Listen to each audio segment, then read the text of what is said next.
Seigneur, ma commune s'est poussée par l'esprit que les hommes ont parlé de ta part. Tata, on a puissant de Christ Jésus. Seigneur, na mimoni lokola mutu nazana monoko. Mais lokola mutu nazangi maloba. Et tata, lokola kombo no ezali loba. Bible lobi na ngankolo, moto moko na pasi ya bele la kiyo. Yo tinda ki loba li lobe ye kangoli batu na bokono. Li lobo kangola ki batu nde Yesu Masia. O tozo tombola na pop na tombo na lelo. Père, prends ta place, Seigneur notre Dieu. Manifeste-toi du début jusqu'à la fin, Seigneur. Au nom puissant de Christ, ta royauté, ta paternité, je bénis ta puissance, ta force, ton autorité, ta suprématie, car tu es le souverain, le maître. Et dites c'est toi, Seigneur notre Dieu. Devant nous, il n'y a pas d'autre Dieu. Il n'y a que toi seul, les vrais, les véritables, les redoutables, les sondables, les saisissables, les falsifiables, les maîtres. C'est toi, Seigneur notre Dieu. Et c'est toi qui as créé les cieux et la terre et tu as séparé par la puissance de ta parole. Laisse que la puissance de cette parole, Seigneur notre Dieu, ce matin soit manifestée au nom puissant de Christ Jésus.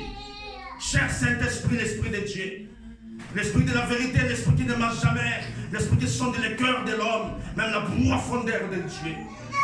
Tu m'avais dit, tu es mon compagnon, tu m'avais dit, tu es mon ami. Accompagne-moi, sois à côté de moi comme un ami. Révèle-moi, éclaire-moi, inspire-moi, illumine mon esprit, afin que ton peuple soit béni au nom puissant de Christ Jésus. Père, à vertu de ton autorité, tu m'as conféré. Je prends l'autorité sur tous les esprits qui infernal, c'est les reines des eaux, vol de pensée, Seigneur, je les prescrite aux liens arides, qu'ils soient nuls et sans effet, au nom puissant de Christ Jésus. Tata, et Bandelkino Souka, Zalanzambe, la combo d'expression, Ndeto Gondeli. Église de l'Obi, Amen, Amen, Amen. Amen, Amen, Amen. Nous faisons la combo d'expression.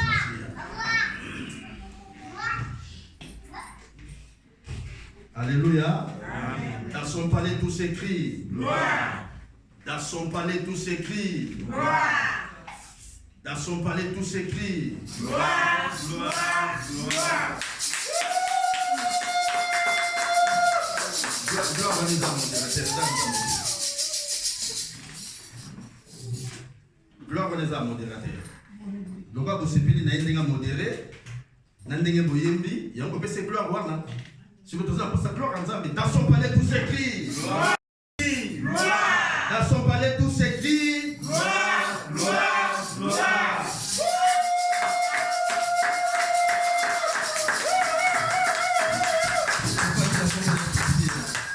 Alléluia. Depuis dimanche, tout le monde était, tout le monde était alléluia les sous-sous. Et nous avons dit que après que nous avons battu la biche pour les coloniaux, nous avons dit que nous avons Congo de Jésus. Nous avons pensé, nous avons partagé tellement beau. Mais quand nous avons dit, la commune à 4 à Boutou, nous avons dit penser changer tellement beau, la crise d'identité. Et il fallait que nous ayons la crise d'identité. Pourquoi nous avons la crise d'identité? Quand il y a des maladies, la loi de la restitution, thème n'a préparé qu'il y a moi. Mais c'est pas le cas la montre na lobby. Est-ce que nous avons besoin de crise d'identité? On a besoin de tout ça dans les candidates. Donc, crise d'identité, nous avons besoin de banner. Et na tombe de temps na la moki. Et nous avons orienté na lolenge na ye. Alléluia. Amen. Et na linga ki totanga passage moko avant to kota pena na moboko na biso. Donc on a notre bien-aimé David azoloba makambo moko. Azoloba avant agir. Donc avant ça quelque chose, Nzambe déjà ayebaka en avance. Na Psaume 139 verset 6. David azoloba nini alobi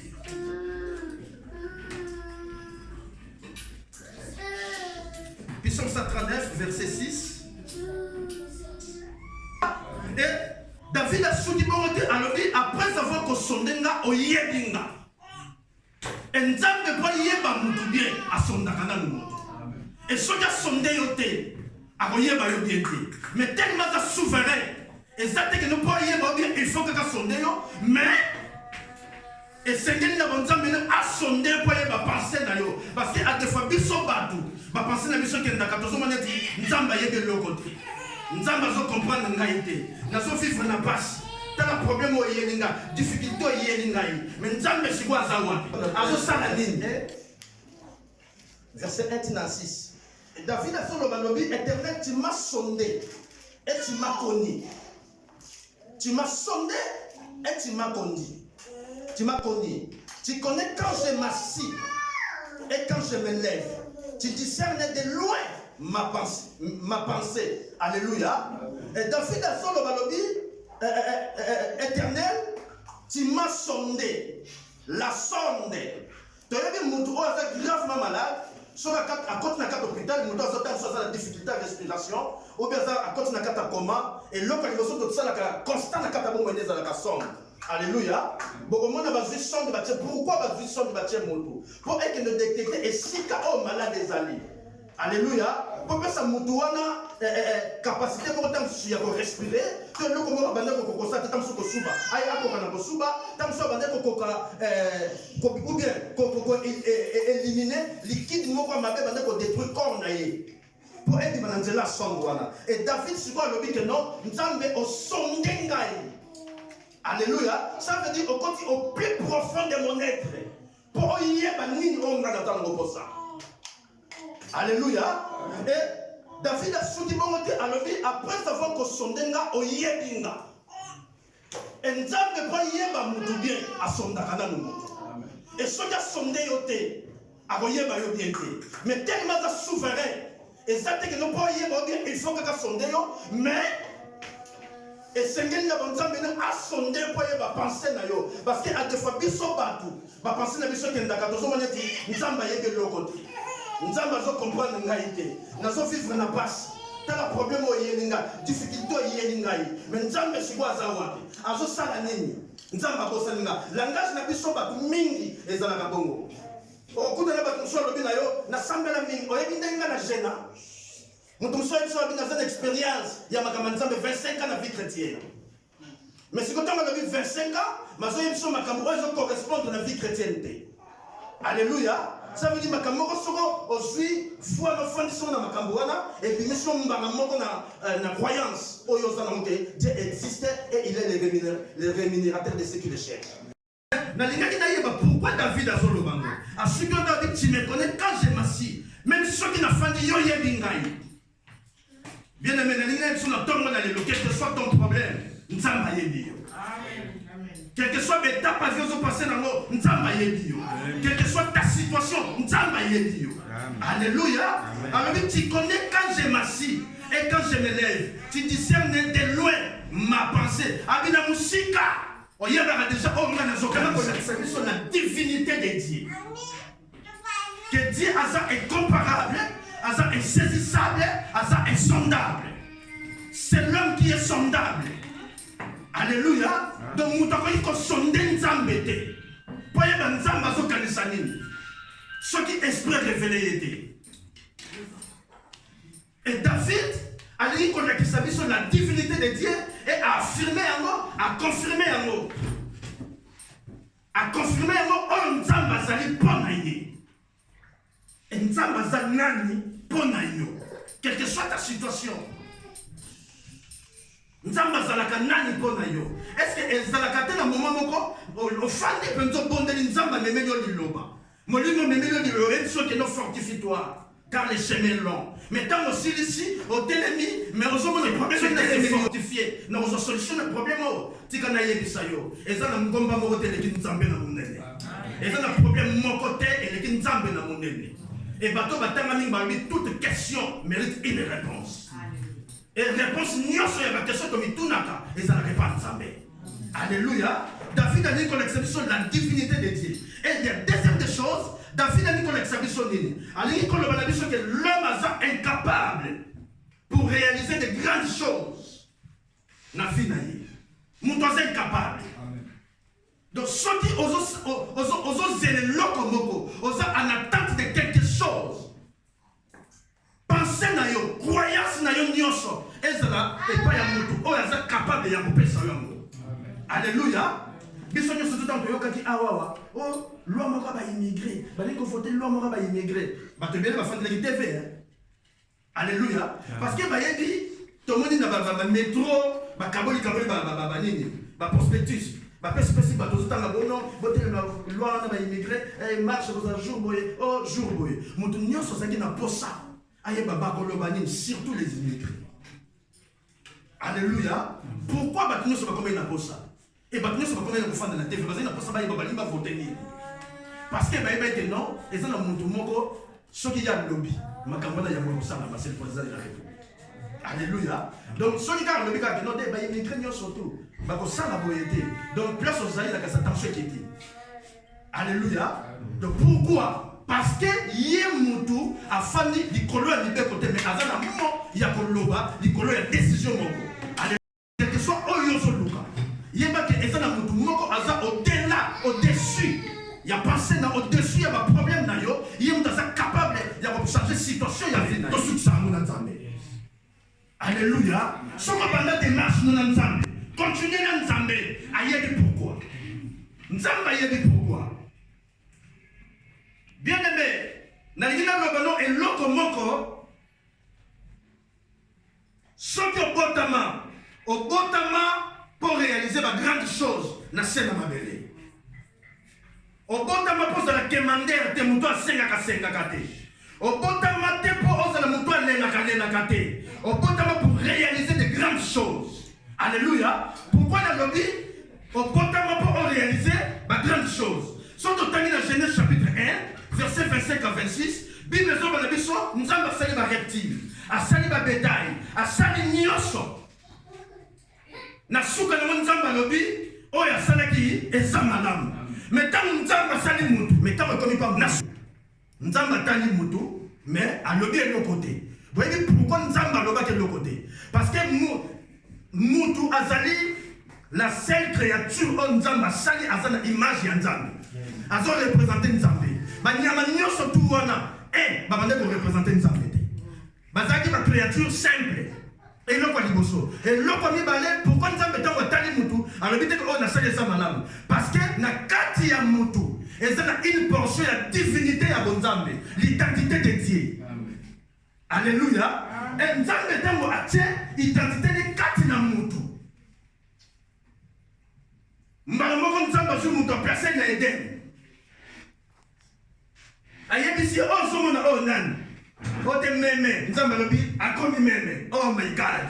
Ozomona identité loko sali mutu. Dieu cherche ayebisi muto nzamba zo lukana pour salima ezayo ezangai.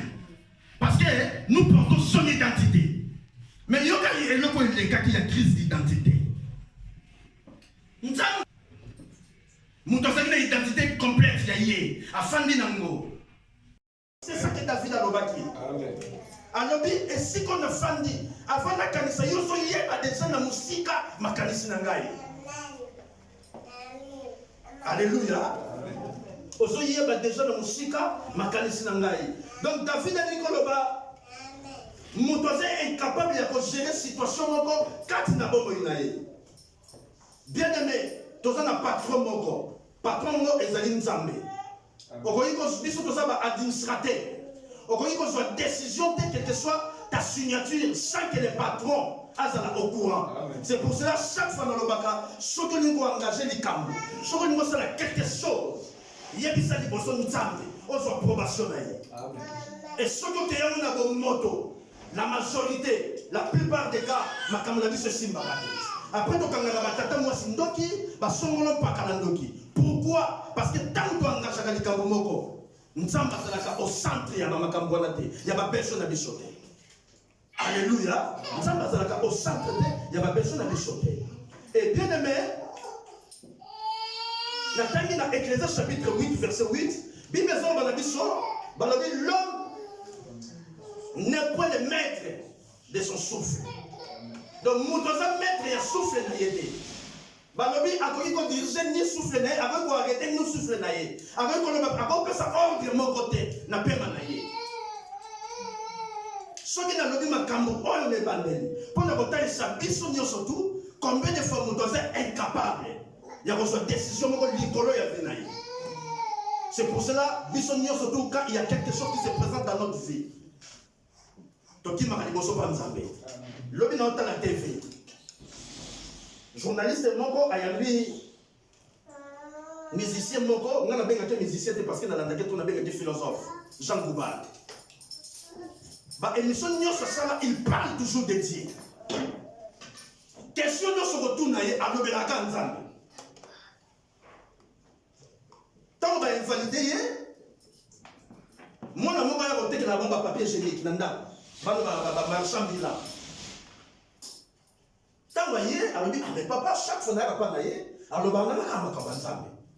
Or que moi, je vais aller bien aimé, tu minimises la tout, qu'on néglige la tout. Nous sommes la bénédiction pour la vie.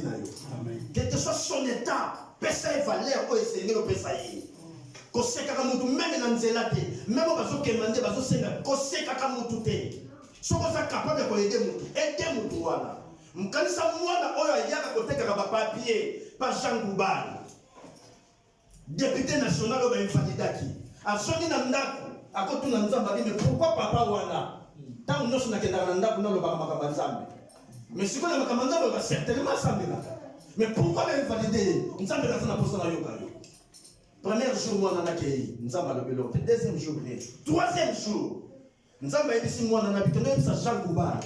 Quand on a fait une élection, il y a des gens qui ont fait ni a ça qui pour nous. Moi, on a oh, Makile Panzani, a bongi signos, accueilli des gâteaux caranaï. Non, papa. Nous avons la prière. Nous avons fait des signes que tant que vous avez dit au bimi une élection, il y a députation. Au sein de la Nzambe, nini. N'a pas dit à Jean Goubal, au comment que Jean Goubal, avant comme député, à Lukaki le Nzambe orienté. Nzambe a fait sa directive, à quoi il faut ça la nini.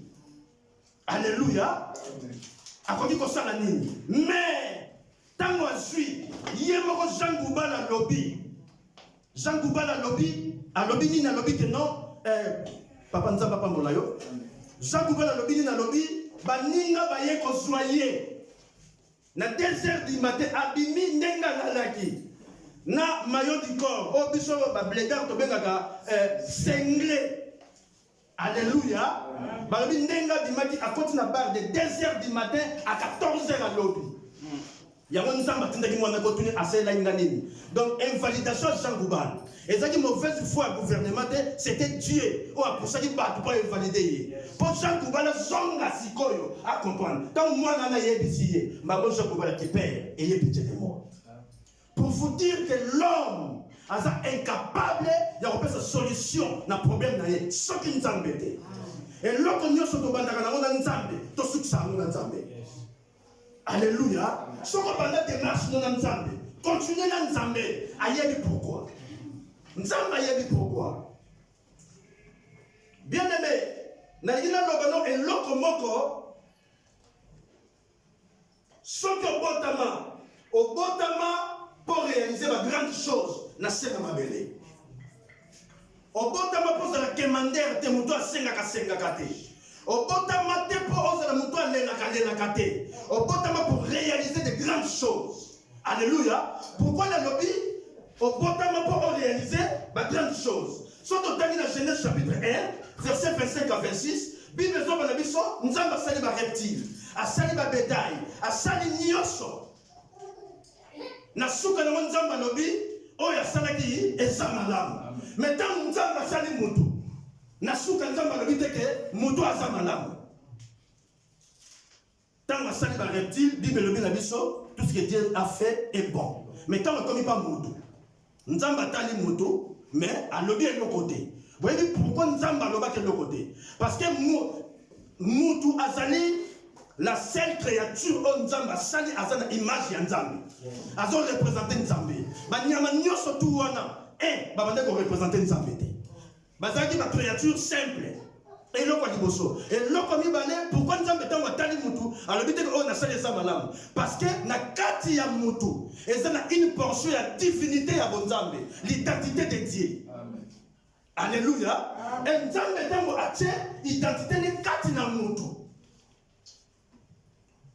Mbala moko Nzambe zu mutu personne na Eden. Ayebisi ozo mona o nani. O te meme Nzambe lobi akomi meme. Oh my God. Ozo mona identité ne ko sali mutu.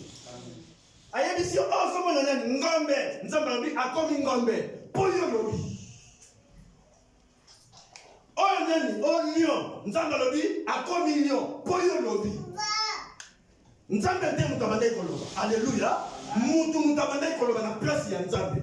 Pourquoi mutabande koloba na place ya Nzambe? Parce que l'homme portait l'identité de Dieu. Et Nzambe a ce pouvoir nyoso à l'aider en kati na mutu, mutabande ko agir na place ya Nzambe. C'est pour cela Nzambe a na posa ko sala mutu. Alors kitata ko sala, il faut la ta nzoto ou bien ça la choix ya mutu. Pour aller représenter.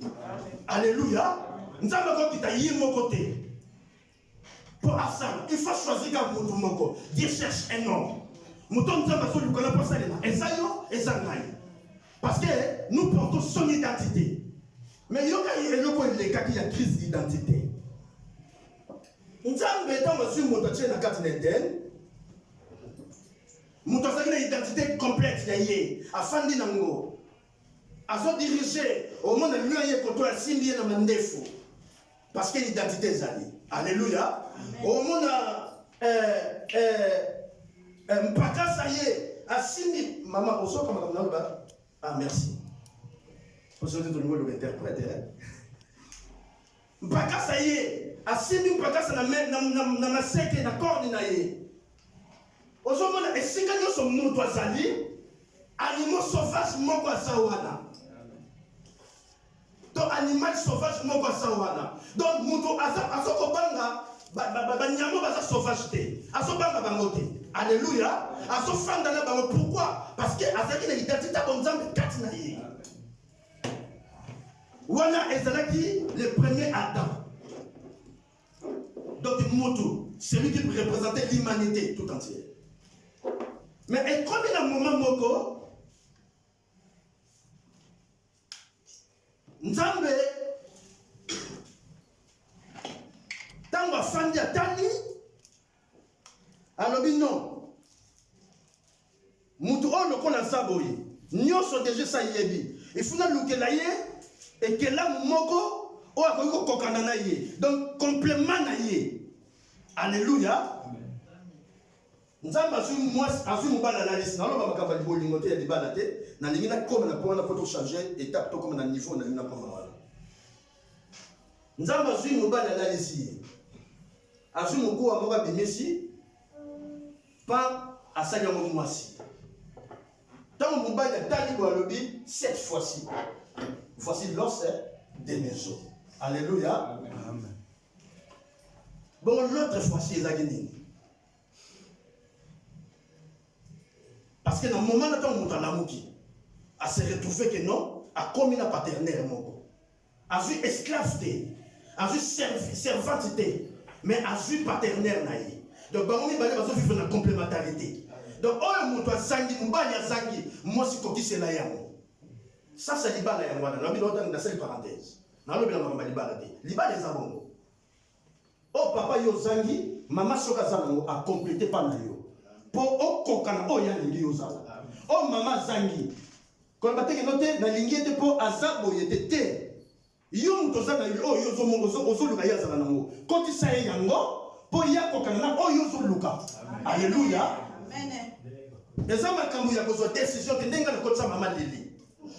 Ndebe mama lili akoti sangai. Alléluia. Amen. Parce que le bien kotsa mulai. Tengai soki nazwa mwasi ya mulai po na yini naza mukuse.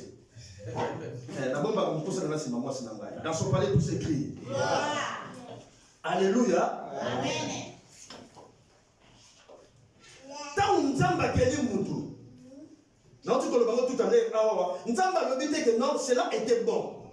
Pourquoi? Parce que l'homme na kati na ye azalaki na une portion de divinité de Nzambe. La ligne de la personne peut expliquer bien. Tant qu'on se pose la question, une portion de divinité de côté, il pas mon tourner. Tant qu'on a sali dans une argile, à fabriquer forme et à moutou. A Bible lobi na biso azu souffle ya ye nzambe a souffle na nari na mutu babi mutu akomi ko azu pema akomi ko pema. Donc cela veut dire une portion divinité de nzambe et kota ki kat na mutu. C'est pour cela que la Bible vous ne savez pas que vous êtes dédiés. Donc ce que la Bible na biso bongo et donc à partir de la Genèse de la création que nzambe kota kat na biso na nzela ya pema na ye. Donc tant que koti bongo et seigneur na biso to sanini to dominer. Donc nous avons appelé ça identité naïe. Identité il y a qu'on parle à l'égambouté, mais identité qu'on porte solution au problème de Alléluia. Alléluia. À ta problème il y a lieu matin moment le quoi qu'il manzaro qu'on parle en moté.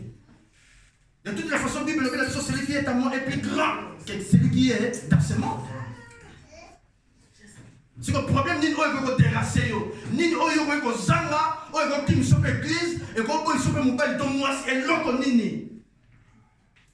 O ba politicien ba ndako na te fait loko nini si la kate. Ceux qui ba ko kende ba kende. Le son problème on va dans tout bande kangama ni si la kate. So ko kende sa nini e kende. Alléluia. Problème ni surtout dans la vie. Le temps que to ça na linga lo loko. To benga ba Christ douté.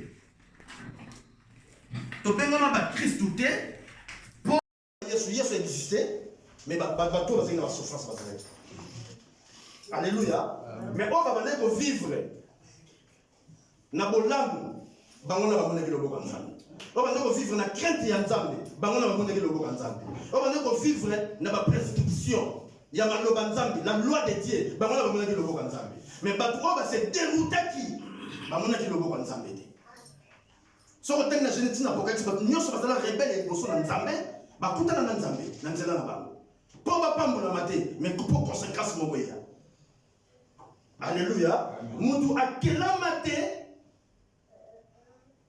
po azo nyonso za na kata mokili oyo ekoma ya ye. Ba monaza na baji, boto so exemple mo ezaka normal. Biso nyonso nde toza bopela to pambola mito comme baji. Eza mabete soué. Biso sto za bon. Même vous n'avez pas ce je souhaite que vous prospérez à tous égards, comme prospère l'état de votre âme. Sur le passage, on a des gamins, madame. Pourquoi nous avons dit que comme prospère l'état de votre santé? Parce que santé est bien là. Mais dans l'âme, c'est l'esprit de Dieu. Ce qui est esprit n'a eu de prospérer ma l'âme. Et nous sommes des bandes et comme la prospérité. Il y a un moment où que je souhaite que vous prospérez à tous et comme prospère l'état de votre corps. Non, quand vous êtes malade, et vous avez comme bien écoute à kokoso, on met des baboules n'zake longwe. On écoute à la problème à courrier à facture, on comme abattu. Malobi âme na yo, et c'est esprit fandi. Alléluia. Et ce qui esprit, ta spiritualité, dans le bâtiment, moi passé, ce qui ta spiritualité, et comme il m'a dit, on m'a dit, intensifié, bien aimé, pensez nous à Pamba, ne l'eau nzamba bengo, ne l'eau et comme il parle. Donc ma canissino kaka Pamba, que non n'est na zaboye, il faut l'homme de tambola, na ya fatwa, que l'on tikanga collectionnage. Pour nous le locatiquer, on a aucun bon, on va mettre pour vous avantages, donc nous sommes avec la Grèce. Toke na bagence toluki to koma kuna bo bafuta defa o to bafuta siko biso to za bo mengo to kwa bana basakozi bo siko na futa biya o defa na zo no bo ba biya ya futa biya o comme 600 euros ba 615 680 tout bon to luka kaka to na ndako mama lobi na ngadi papa luka kaka to zo biye loki na luki biye ti so na enzo 21 so 22 quand même que ça cher mais na suka biye parce que la ngena raté nzela wana de pour nous okende kopete ya sangala. Alléluia. Donc bien aimé nyoso oyo ko senga c'est le besoin oyo ko zanango ce qui esprit na yo et kangamine loko wana tu ça contact na pensée oyo zanango ko loko na makanisi na pamba et loko na déjà nzamba ko pongi sango pour y aller chemin na yo c'est que toi tu cherches il te cherche aussi. Mais et là parce qu'il y a besoin de cancer, c'est ça et là bien aimé, nous avons une identité, mais nous l'avons perdue. À cause, il y a ma cambébélé, la vie de la mission. À cause de ma souci, à cause de ma problème, à cause de ma pensée négative, à cause de la à cause de la yoka. Tu perds l'identité moko nzambe à cause du péché, il y a marche na biso, il y a gisement na biso, Il y a comportement, il y a caractère na biso. À cause, il y a mouillé Satan. Mouta perdaka eloko kakate pour asana mabe moko. Mouta perdaka pe eloko pour batu moko pe mabe. Balingi dans eloko wana. Alléluia. Donc ça kakate masumu te perdre l'identité, mais ça peut la batu mabe. Balingi te yo simbe loko. Parce que tant que tu as batamabe baza déjà spirituel. Bamona makambo et il y a déjà spirituellement na kata vie na yo. Baza na pour le blocage. Amen. Et bah quand on a identité na yo ba bloquer yango pose la épanouité. Alléluia. To ça la identité quand la biso mais to perdre identité wana. C'est pour cela ceux qui ont une histoire à Noé, quand on a continué l'identité, on a quoi ta place mon sous. To comment on a continué l'identité, on a quoi ta place mon sous. To comment on a Noé avec l'identité de Dieu. Nous avons yebisi na lingina boma. Pour bateau bazo tambo le sunda inga na lingité. Ça la arche. Sont de tangi Bible bien, to comment on a modèle Noé ça y a qui arche. Nous avons tapé ce modèle. Amen. Et ça qui modèle te ko ça la arche pour le mabaya na zamba, amando beta zana batu non. Nous avons tapé ce modèle ya arche au